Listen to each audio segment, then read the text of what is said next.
Today we're talking about natural gas systems in the plumbing department, and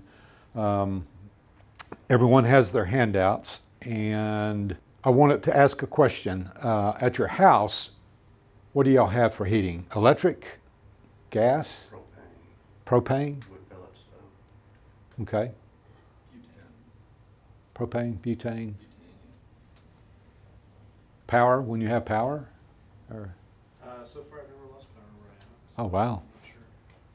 It's gas for us. okay. Electric, yeah, we're electric.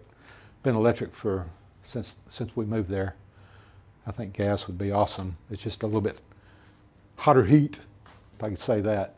So at the top of the pay marker board up here, I've got a couple of symbols. It's pretty straightforward. You know, when you look for a gas meter on the site plan, it's going to look like this. And gas regulators, we draw on gas regulators for a change in pressure, because what we're trying to do is minimize line size, because sometimes we'll have long runs on these commercial buildings, school buildings, and so we want to try and save the owner money and also build in some expansion capabilities by having a higher pressure that we can tie into. Also kind of listed, sometimes it gets a little confusing when you hear BTUH, you hear MBTUH, and you hear CFH. So BTUH, you may have a rooftop unit that's listed at 100,000 BTUH, British thermal units per hour, but it's also called 100 CFH. There's 1,000 BTUs per cubic foot of gas, natural gas. It's actually 1,036, but we just use 1,000 CFH. Any questions? We good? And then I'm just simply listing the equipment that we have to design gas systems for. Rooftop. Why would I call it also a package unit? It may be a rooftop sitting on the ground or on a platform outside, going through a wall on a gymnasium. So you can use this on the roof with a roof curb, or you can set this on a steel structure or a concrete slab with horizontal duct going through the wall and then up. And now you're going to be driving down the road going, that's a package unit. I see the ducts coming up and going through. Gas electric splits, either horizontal or vertical. Air handlers on the inside. So if it's obviously a horizontal, it's above ceiling, and then we have to pipe gas too. I don't like those. I'd prefer a vertical in the mezzanine or in the mechanical room, because we can control the gas piping and try to sleeve it when we need to. And then my concern is when we have horizontal gas furnaces above ceiling, then you also have a gas valve that you use to turn it off when they need to service it. So gas water heaters, we've got both tank top and tankless. And have we discussed that with anyone? Y'all know the difference between tankless and tank top. We talked about that in the domestic hot water class we had 2 weeks ago. Commercial dryers. Residential dryers are typically electric, and they're in a residence or maybe an office space, or maybe in a kitchen in a school. But these are typically used in athletic areas like middle school, high school.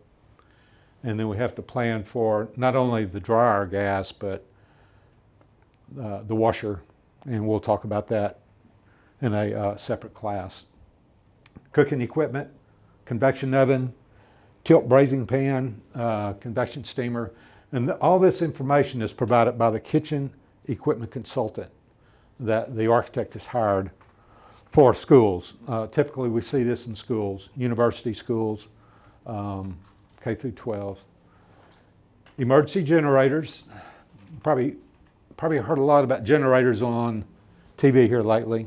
Everyone has a little, a small generator, but these are large that sit outside, and they've got transfer switches. So when you lose power, depending on what you've hooked up to it, maybe it's just life safety equipment that involves the fire alarm system, or maybe it's the emergency lighting. Like some cities require you to either replace your batteries yearly or every year and a half, or provide a generator on the emergency lights.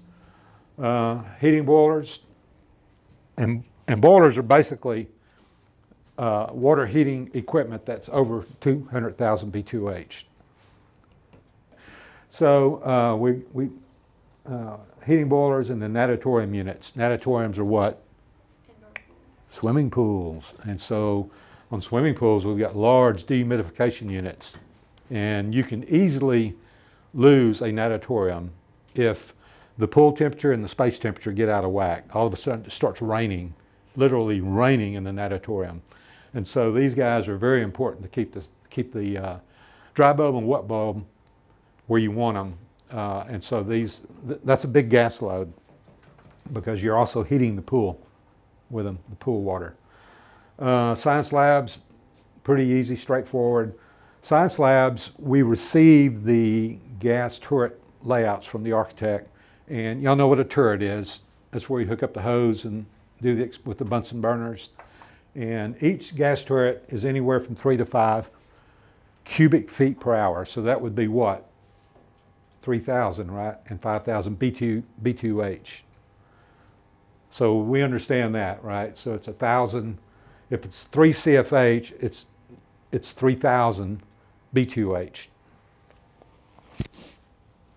And then future additions, we'll talk about that in a minute. But this right here is very important, because it prevents the owner from having to pay for additional money on a new school that they knew was going to receive additions in the near future. So if we don't plan for this, then we're causing the owner, we're their engineer, and they're going to look at us and go, I'm having to rip all this out because it's not sized, or I'm having to change the pressure on the original gas system in order to reuse the gas size that was sized originally, because it's too small now. So we gotta, and I'm gonna show y'all how one approach to determine if the architect has a good bond plan, then they know what that future addition is going to be for. And so we can come up with either square footage or basically a square footage. That's all we can really use, because what we're going to do is look at this square footage and then come up with a B2H per square foot, and then apply that towards this to add it to the total load.